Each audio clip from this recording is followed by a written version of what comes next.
The Galactic Military Academy's lecture hall buzzed with nervous energy as cadets from dozens of species filled the massive auditorium.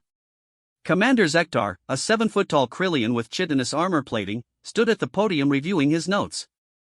Today's topic was supposed to be routine, comparative combat analysis of member species. The blue-skinned commander had given this lecture hundreds of times, but today felt different. Today, for the first time in the Academy's 1,000-year history, they had a human cadet in attendance. Cadet Markuschan sat in the back row, his relatively small frame dwarfed by the towering aliens around him. At 5'10" and weighing barely 180 pounds, he looked like a child among giants. The Valdorian next to him stood 8 feet tall with muscles like steel cables. The insectoid Thrix cadet possessed 4 arms, each capable of crushing a human skull. Even the small Zentorian representative was nearly 7 feet of solid muscle and bone. Commander Zektar began his presentation with practiced efficiency. Holographic displays showed combat statistics, kill ratios, and battlefield effectiveness ratings for various species. The Krillians topped most charts with their natural armor and razor-sharp claws. Valdorians dominated strength categories, capable of ripping through steel with bare hands. The Thrix excelled in multi-target engagements with their 4 independent limb systems. As you can see, Commander Zektar announced, gesturing toward the floating statistics, combat effectiveness directly correlates with physical capabilities. Size, strength, natural weapons, and armor plating determine a species' battlefield value. This is why the Galactic Defense Force assigns roles based on these measurable attributes. A Valdorian cadet raised his massive hand. "Commander, what about the humans? I don't see their statistics on your charts." The lecture hall fell silent. 300 alien eyes turned toward Marcus, who shifted uncomfortably in his seat.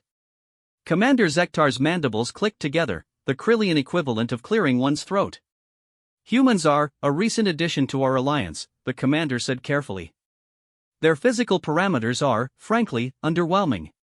Average height of 5.8 feet, average weight of 170 pounds, no natural armor, no claws, no enhanced sensory organs. They possess no obvious combat advantages." Murmurs rippled through the audience. A 4-armed Thrix cadet spoke up, his translator converting his chittering into standard galactic. "Then, why are they here? What possible military value could such a weak species provide?" Commander Zektar hesitated. The truth was, human inclusion in the Galactic Defense Force had been a political decision, not a military one. Earth's strategic location and their unusual faster-than-light technology had necessitated their alliance. But their combat capabilities remained largely theoretical. "Perhaps," suggested a Zentorian cadet with a voice like grinding stone, "we should ask our human colleague directly. Cadet Chen, what exactly can your species contribute to galactic defense?" Every head turned toward Marcus. The young human felt his heart rate spike, but his expression remained calm. He had volunteered for this program knowing he would face exactly this kind of scrutiny. His drill instructors back on Earth had prepared him for the psychological warfare of being constantly underestimated. "With respect, sir," Marcus said, standing slowly, "I think you're asking the wrong question." Commander Zektar's compound eyes focused intently on the human. "Oh? And what would be the right question, cadet?" Marcus looked around the lecture hall, meeting the gaze of creatures that could literally tear him apart without effort. "You're all asking what humans can contribute in terms of raw physical ability. But maybe you should be asking about combat effectiveness in real battlefield conditions."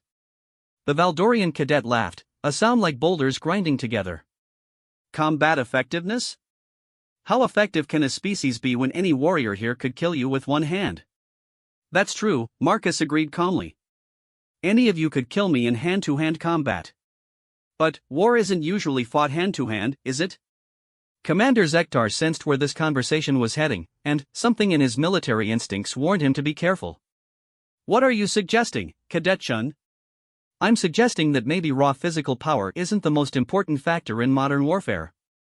Technology, tactics, adaptability, psychological warfare, strategic thinking, these might matter more than who can bench press the most."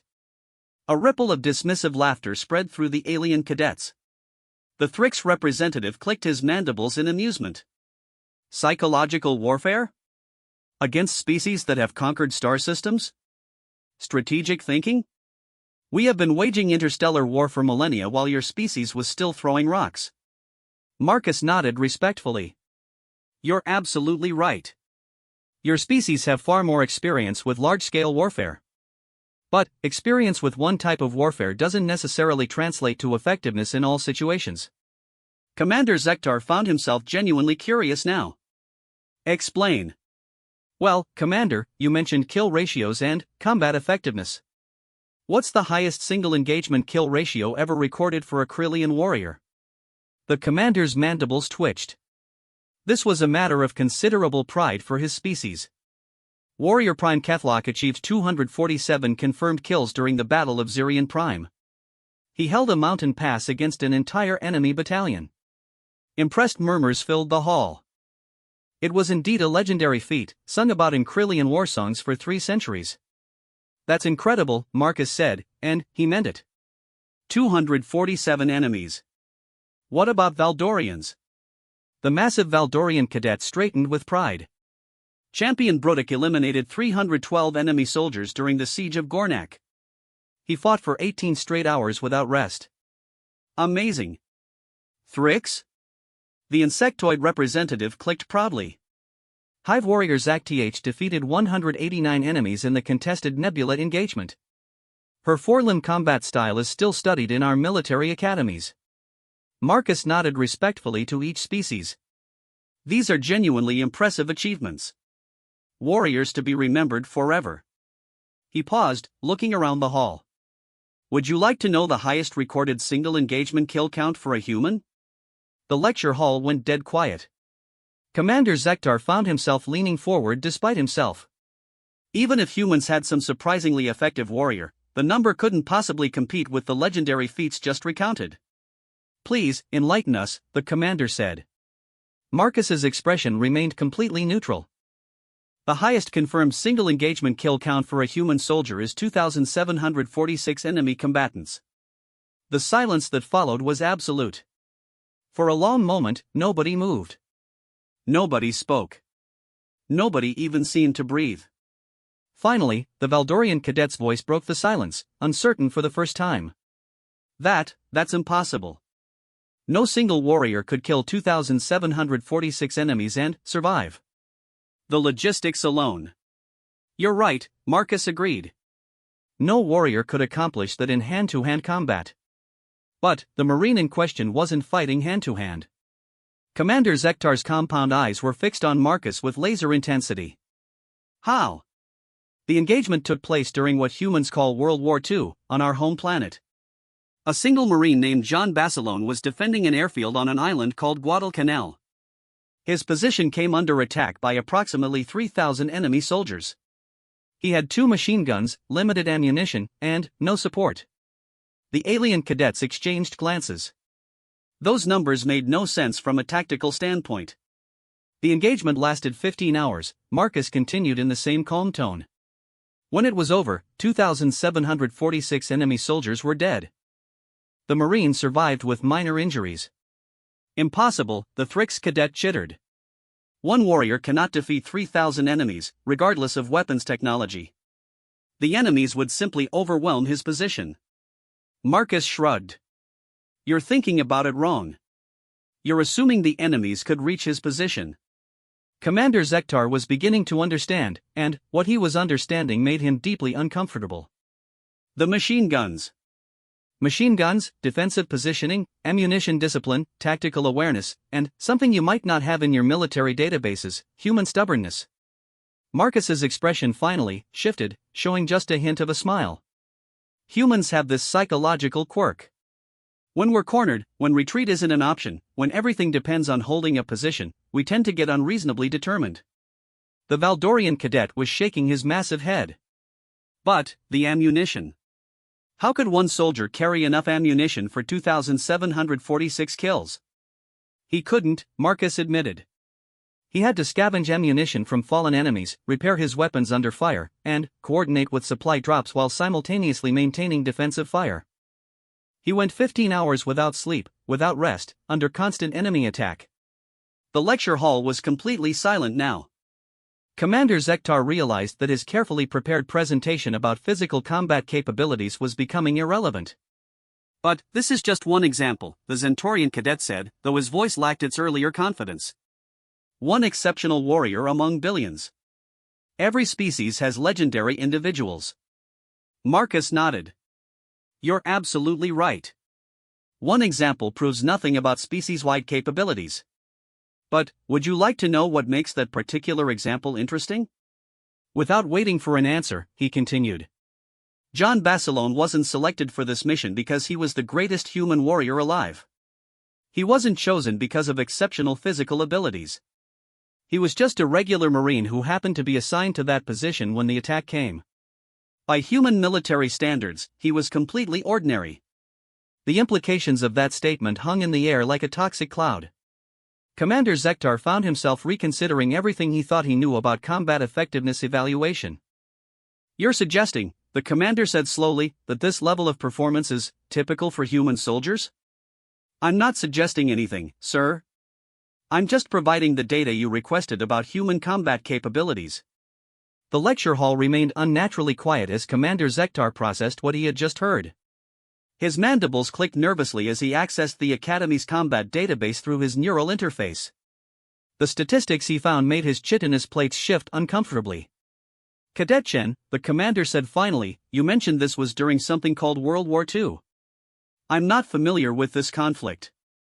Marcus remained standing, hands clasped behind his back in parade rest position.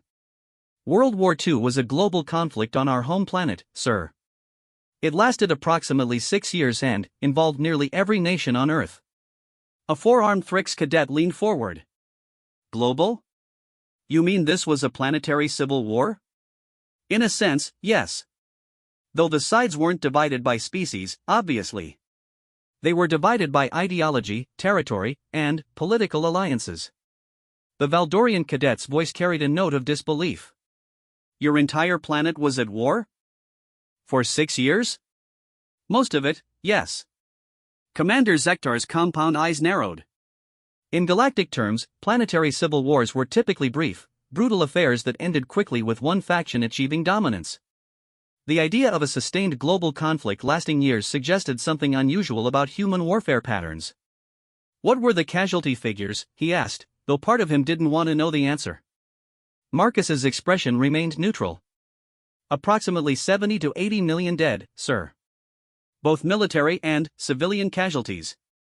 The silence that followed was different from before. This wasn't the silence of skepticism, but the silence of beings trying to process numbers that didn't make sense. 70 million deaths represented more than the total population of most civilized worlds. Impossible, whispered the Zentorian cadet. No planet could sustain those losses and maintain a functioning civilization. With respect, sir, we did. The war ended with most of the participating nations' infrastructures intact and their populations ready to rebuild. Commander Zektar accessed deeper historical databases, searching for any reference to this World War II. What he found made his plates rattle. The human planet's conflict history was extensive. According to these records, he said slowly, your species has been engaged in continuous warfare for most of your recorded history. That's accurate, sir. And this World War II was just one of many conflicts? Correct. We've had 2 conflicts we designated as world wars, plus hundreds of smaller regional conflicts, civil wars, and other engagements. The Thrix cadet's mandibles clicked rapidly, the insectoid equivalent of nervous laughter. How is your species not extinct? With that level of continuous conflict, population collapse should have occurred millennia ago. Marcus considered the question seriously. I think it's because we don't fight wars the same way other species do. For most galactic civilizations, war seems to be about territorial conquest or resource acquisition. For humans, war is often about ideas. Ideas? Commander Zektar repeated. Yes, sir. Humans will fight and die for concepts that have no physical form. Freedom, justice, democracy, religion, ideology. We'll fight for the right to govern ourselves, or for the right to practice our beliefs, or for the principle that all sentient beings deserve equal treatment. The Valdorian cadet shook his massive head. That makes no sense. Ideas don't provide territory or resources. What do you gain from such conflicts? Sometimes nothing, Marcus admitted. Sometimes we lose everything. But we fight anyway. Commander Zektar was beginning to understand why the Galactic Council had been so insistent on including humans in the Defense Alliance despite their apparent physical weaknesses. A species that fought wars over abstract concepts represented a completely different kind of military thinking. "Tell me more about this John Basilone," he said. "What made his defense so effective?" Marcus straightened slightly. "Several factors, sir. First, he understood that the enemy's numerical advantage was meaningless if they could only approach his position through specific routes. He positioned his weapons to create overlapping fields of fire, meaning every enemy had to cross multiple killing zones to reach him. Standard defensive tactics, noted the Thrix cadet. Yes, but he took it further. When his first machine gun overheated from sustained firing, he urinated on it to cool it down faster. The alien cadets exchanged glances. This was not standard military doctrine. When he ran out of ammunition for one weapon, he crawled through enemy fire to retrieve ammunition from a destroyed supply depot. While being shot at. In the dark. Commander Zektar's databases contained no tactical manuals that recommended such actions. That seems inadvisable from a strategic standpoint. Absolutely, sir. It was tactically insane. But it worked because the enemy wasn't expecting anyone to be insane enough to try it. They had positioned themselves assuming he would stay in his defensive position. So he used unpredictability as a weapon, the Zentorian cadet mused. In part, yes. But the real key was his psychological profile. Marine Basilone wasn't trying to survive the engagement. He was trying to complete his mission, which was to prevent the enemy from taking the airfield. Personal survival was secondary. This statement created another wave of uncomfortable silence. Most galactic military doctrines prioritized unit preservation alongside mission completion. "You're saying he was willing to die?" asked the Valdorian cadet. "Not willing. Prepared. There's a difference. He wanted to live, but he was prepared to die if necessary to accomplish his objective." Commander Zektar's mandibles clicked thoughtfully. This suggests a different approach to risk assessment. Human military psychology is unusual, Marcus agreed. We have this concept called acceptable losses. It means we're willing to sacrifice a certain percentage of our forces if it means achieving strategic objectives. "What percentage?" the Thrix cadet asked. Marcus's answer was matter of fact. "Depends on the objective. For critical strategic goals, humans have accepted casualty rates exceeding 90%. The lecture hall fell silent again. A 90% casualty rate meant virtual annihilation of the attacking force. But why? Commander Zektar asked. What objective could be worth sacrificing 90% of your warriors? Freedom, usually. Or the protection of non-combatants. Sometimes just the principle that some things are worth dying for. The Valdorian cadet leaned back in his seat, looking disturbed. Your species fights wars expecting to die? Not expecting to die, sir. But not afraid to die if necessary. There's a human saying, better to die on your feet than live on your knees. It means some forms of survival aren't worth having. Commander Zektar was accessing more human military records now, and what he found was deeply unsettling. Human military history was filled with examples of small forces defeating much larger ones through sheer determination and tactical innovation. I'm seeing records of something called the Battle of Thermopylae, he said. 300 soldiers holding off an army of several 100,000? Yes, sir. Spartan warriors. They held a mountain pass for 3 days against odds of over 1,000 to 1. How is that possible? Same principle as Marine Basilone, but applied to unit tactics. They chose a position where enemy numbers were irrelevant, forced the attackers to fight on their terms, and refused to retreat even when defeat became inevitable. But they died, the Zentorian cadet pointed out. Yes, they did. But they accomplished their mission. They delayed the enemy advance long enough for their allies to prepare defenses. Sometimes tactical defeat leads to strategic victory. Commander Zektar was beginning to understand why human military doctrine seemed so alien to galactic thinking. Most species fought wars to preserve their civilization. Humans fought wars to preserve their principles, even if it meant destroying themselves in the process. What about technological warfare? Asked the Thrix cadet. Your species must rely on superior weapons technology to compensate for physical disadvantages. Marcus shook his head. Actually, humans often win battles while using inferior technology. That's impossible. Not impossible, just difficult. We compensate through tactical flexibility, innovative use of available resources, and psychological warfare techniques. Commander Zektar found another record. I'm seeing something called the Battle of Rorke's Drift. Explain this engagement.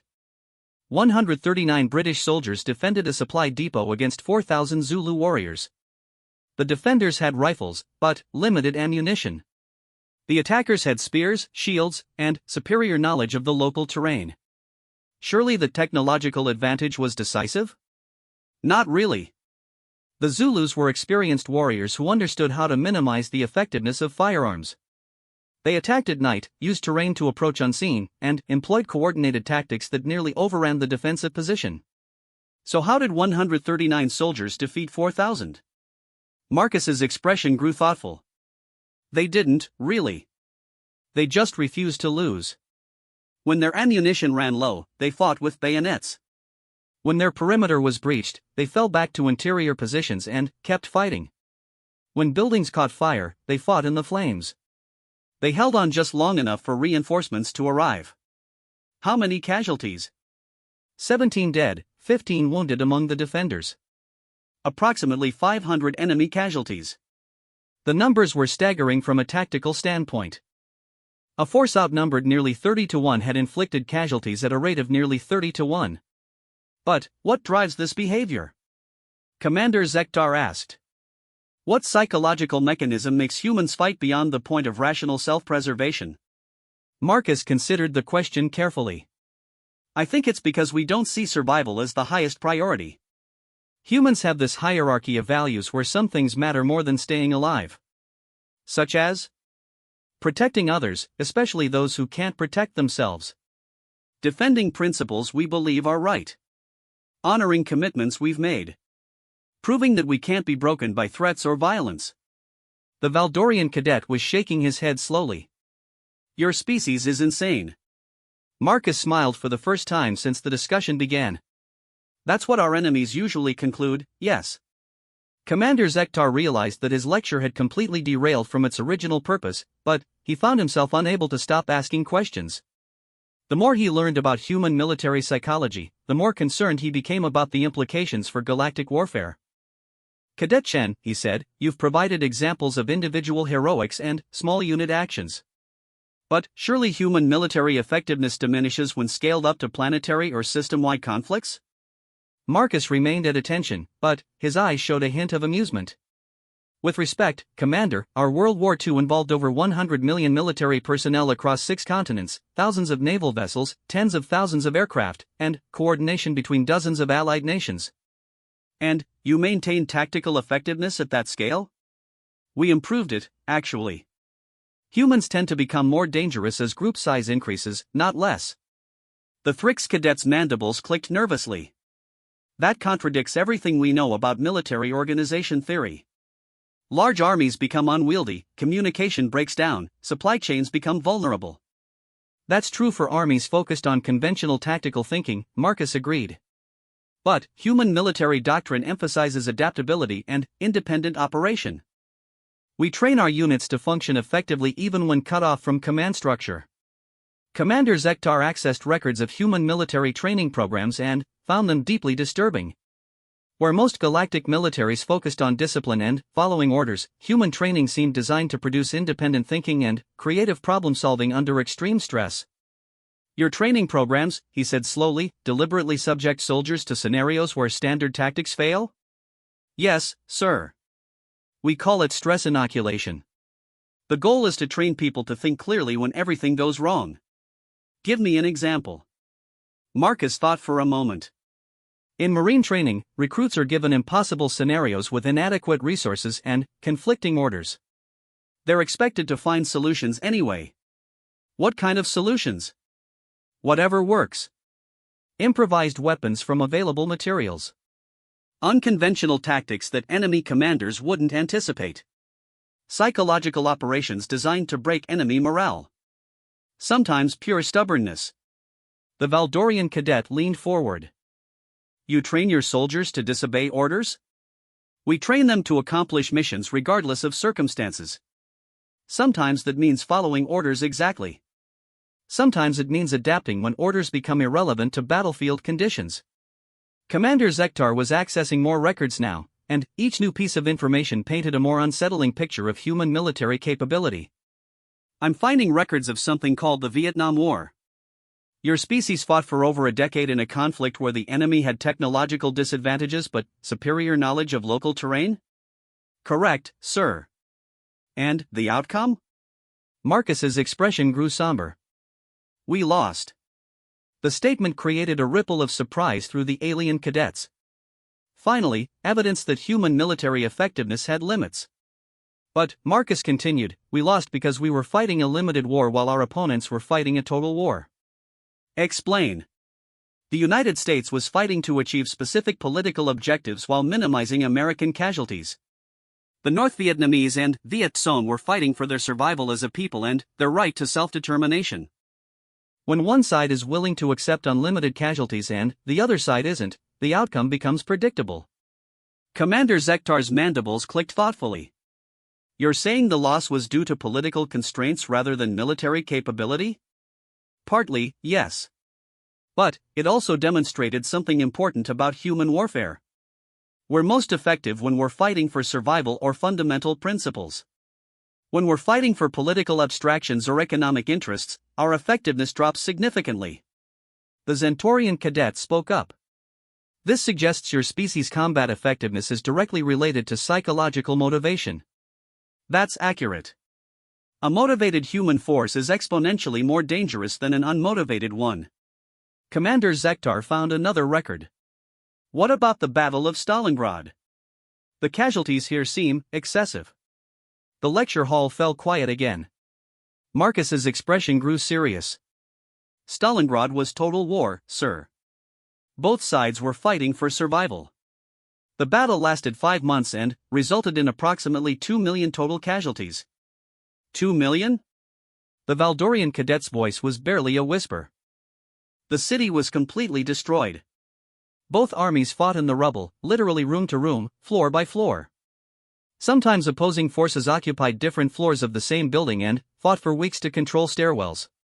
How is that tactically sound? Asked the Thrix cadet. It isn't. But tactical soundness wasn't the point. The point was that neither side could afford to lose. For the Soviets, Stalingrad represented the survival of their nation.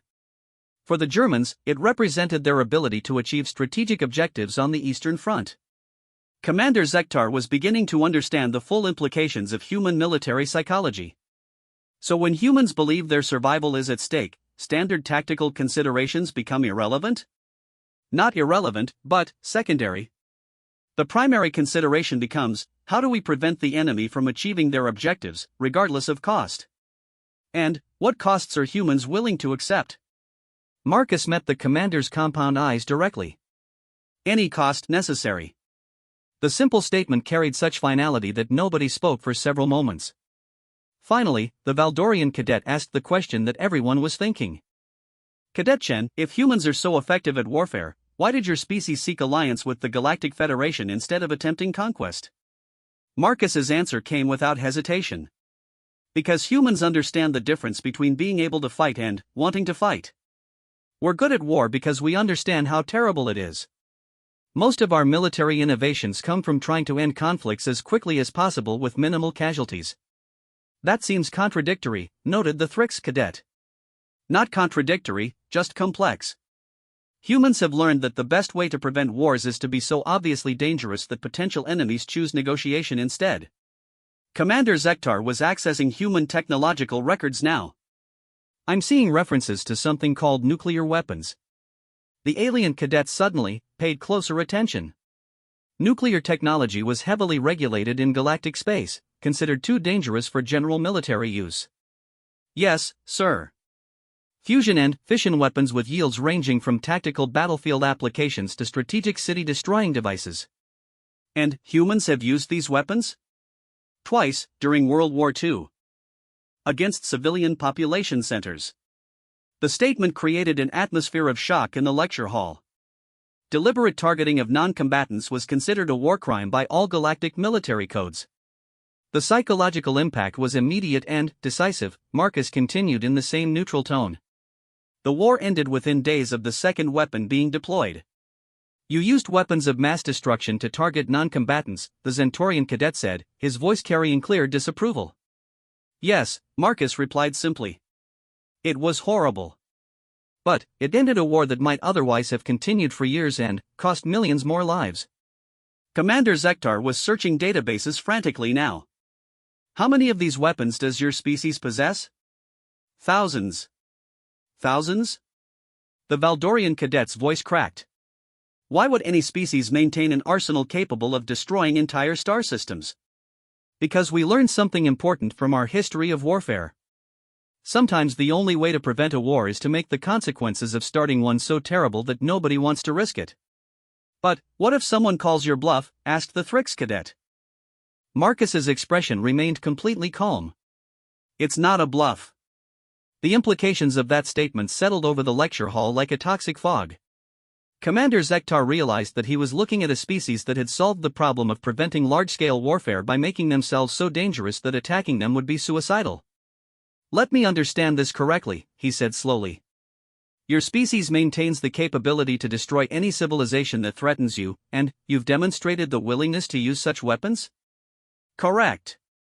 But you chose to seek peaceful alliance instead of using this power to dominate other species? Also correct. Why? For the first time since the discussion began, Marcus smiled genuinely. Because humans learned something else from our history of warfare. Victory through intimidation is temporary. Victory through cooperation lasts forever. The Valdorian cadet was shaking his massive head. I don't understand your species at all. Most of our allies say the same thing, Marcus admitted. But they also say they'd rather have us as friends than enemies. Commander Zektar looked around the lecture hall at the sea of confused alien faces. His carefully planned presentation about the relationship between physical capabilities and combat effectiveness had been completely demolished by a single human cadet who had done nothing more than answer questions truthfully. Cadet Chen, he said finally, you still haven't answered the original question. What is the kill rate of a single Earth Marine? Marcus stood straighter, his expression becoming formal again. With respect, Commander, I think you're still asking the wrong question. Then, what is the right question? The right question, sir, is, how do we make sure human Marines never have to find out what their maximum kill rate actually is? The lecture hall fell completely silent. In the space of an hour, every assumption about military effectiveness, tactical doctrine, and strategic thinking had been challenged by a species that looked like they couldn't fight their way out of a paper bag. Commander Zektar realized that the Galactic Defense Force was going to need an entirely new training manual. The aftermath of Cadet Marcus Chan's impromptu lecture rippled through the Galactic Military Academy with unexpected speed. Within hours, recordings of the discussion had been transmitted to military commands across a dozen star systems. Within days, the High Command was demanding detailed reports. Within a week, everything about galactic military doctrine was under review. Admiral Korthvan, Supreme Commander of Galactic Defense Forces, stood in his command center overlooking the spiral arm of the galaxy where Earth resided. The blue-skinned Aquarian had commanded fleets for 2 centuries, but the reports crossing his desk suggested he understood nothing about warfare.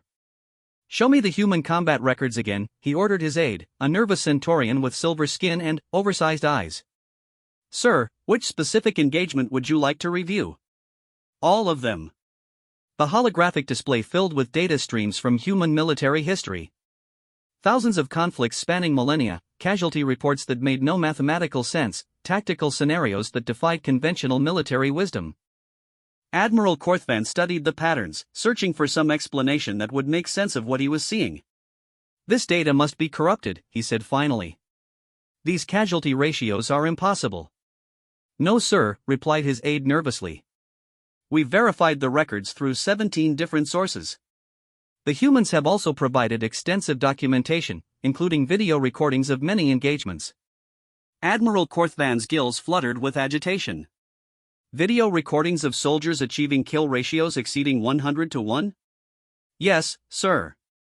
including several engagements where individual humans eliminated hundreds of opponents while sustaining minimal casualties themselves. The Admiral accessed the most disturbing file in the collection, a human designated as Sergeant York during their First World War. A single soldier who had killed 25 enemy fighters and captured 132 prisoners, single-handedly neutralizing an entire enemy battalion. How, he asked aloud, though he wasn't really expecting an answer. According to the tactical analysis, sir, the human used a combination of superior marksmanship, terrain advantage, psychological warfare, and what the human military refers to as aggressive audacity.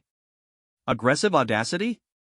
The human soldier charged a fortified position while under machine gun fire, killed the crew with his sidearm, then used their own weapons against remaining defenders. Admiral Korthvan had commanded military operations for 2 centuries and had never encountered tactical thinking so alien to established doctrine. Charging fortified positions was suicide. Using captured enemy equipment required technical knowledge that shouldn't be available to individual soldiers. Most disturbing of all, the psychological state required to attempt such actions was completely outside his understanding. "Get me a direct communication link with Earth High Command," he ordered. "I need to speak with their military leaders." 20 minutes later, Admiral Korthvan found himself in a video conference with General Patricia Morrison, chairman of the Earth Defense Council. The human appeared small and unremarkable, but, after reviewing her species' combat records, the Admiral was no longer making assumptions based on physical appearance.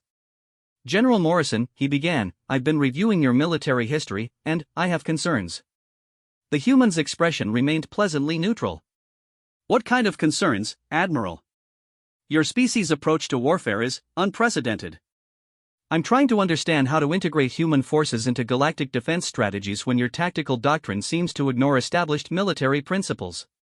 General Morrison smiled, and the Admiral found himself wondering if that expression was meant to be reassuring or threatening.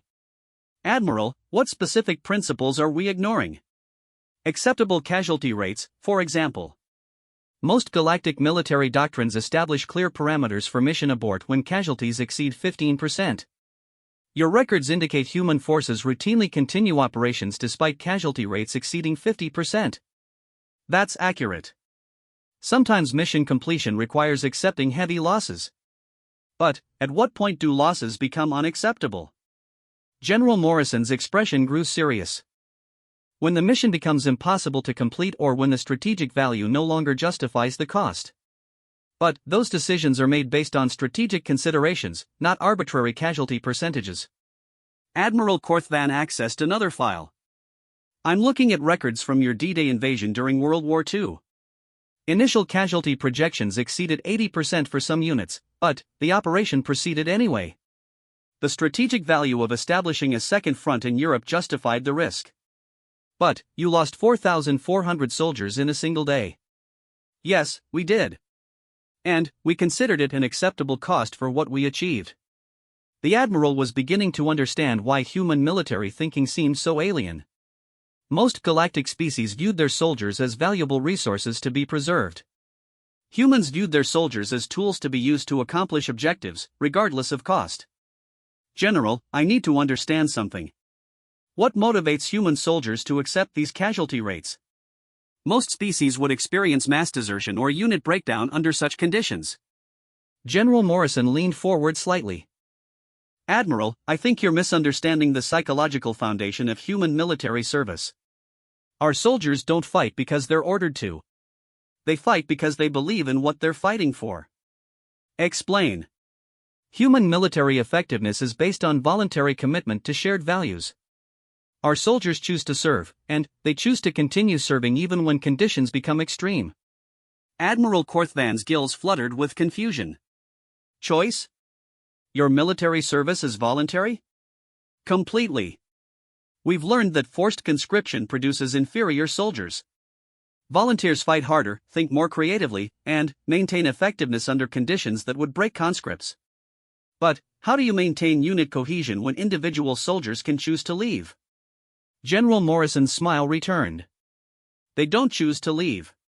Once a human makes a commitment to their unit and their mission, abandoning their comrades becomes psychologically impossible." "Impossible?" Human social psychology creates powerful bonds between individuals who share dangerous experiences. These bonds become stronger than self-preservation instincts. A human soldier would rather die than let down their teammates. Admiral Korthvan was accessing psychological profiles now, trying to understand the mental framework that would produce such behavior. What he found was disturbing in its implications. Your species forms emotional attachments that override rational decision-making? Not override, no. Humans are capable of making rational decisions about acceptable risks when those decisions affect people they care about. But that suggests your soldier's effectiveness depends on emotional factors rather than training and discipline. Training and discipline are important, but they're not the primary factors. The primary factor is commitment to something larger than individual survival. Admiral Korthvan realized he was dealing with a completely different approach to military organization. Galactic militaries were based on hierarchy, discipline, and standardized responses to tactical situations. Human militaries seem to be based on shared values, emotional bonds, and individual initiative. General Morrison, I need to ask a direct question. If the Galactic Defense Force came under attack by a superior enemy force, how would human units respond? The human's expression became completely serious. Admiral, if our allies are under attack, human forces will respond with everything we have. We will fight until the threat is eliminated or until we're all dead. There is no middle ground. Even if the enemy force is overwhelmingly superior? Especially then. Humans become more dangerous when facing impossible odds, not less. Admiral Korthvan felt a chill run through his circulatory system. Why? Because when everything is on the line, when there's no possibility of retreat or compromise, humans stop worrying about survival and start focusing entirely on inflicting maximum damage on the enemy. That's suicide. Sometimes. But it's also the most effective way to ensure that attacking human allies becomes too costly for any rational enemy to consider worthwhile. Admiral Korthvan was beginning to understand the true nature of the human contribution to galactic defense. They weren't providing superior technology or overwhelming numbers. They were providing something much more dangerous, the credible threat that attacking the Galactic Federation would result in a war so brutal and costly that victory would be meaningless. General, are you telling me that humans would sacrifice themselves to protect alien species they've only recently allied with? Admiral, humans have a saying, no better friend, no worse enemy. When we make commitments, we keep them regardless of cost. The Admiral accessed one final file, records of human peacekeeping operations where small units had intervened in conflicts between alien species, often taking casualties to protect civilians they had no prior connection to. Why, he asked. What do humans gain from protecting strangers? General Morrison's expression softened slightly. We gain the knowledge that we lived up to our own values. For humans, that's more important than personal survival. Admiral Korthvan closed the files and sat back in his command chair. In the space of a few days, everything he thought he understood about military science had been turned upside down by a species that looked like they couldn't fight their way out of a supply closet. General Morrison, I have one final question. Yes, Admiral? How do we make sure human military capabilities never become necessary? The human smile returned, but this time it was genuinely warm. By being such good allies that no one ever wants to find out what happens when they threaten us. Admiral Korthvan ended the communication and sat alone in his command center, staring at the star charts that suddenly looked very different than they had a week ago. Somewhere in the spiral arm, a small blue planet had just fundamentally changed the balance of power in the galaxy simply by joining it. He opened a communication channel to all fleet commanders. Attention all commands. New directive, human military units are to be integrated into all major defensive operations. Priority 1 authorization. These orders come directly from High Command. He paused, considering how to explain the reasoning behind the directive. Additional note, under no circumstances are human units to be considered expendable. Any commander who fails to properly support human operations will answer directly to me. Admiral Korthvan closed the channel and returned to studying the tactical reports. Somewhere in those dry military statistics was the most important lesson any galactic military commander could learn: some species didn't fight wars to win them. Some species fought wars to make sure the other side regretted starting them. And, in a galaxy full of predators, sometimes the most dangerous thing you could do was make friends with the species that specialized in making predators extinct. The question was no longer what the kill rate of a single Earth Marine might be. The question was whether anyone would ever be stupid enough to find out.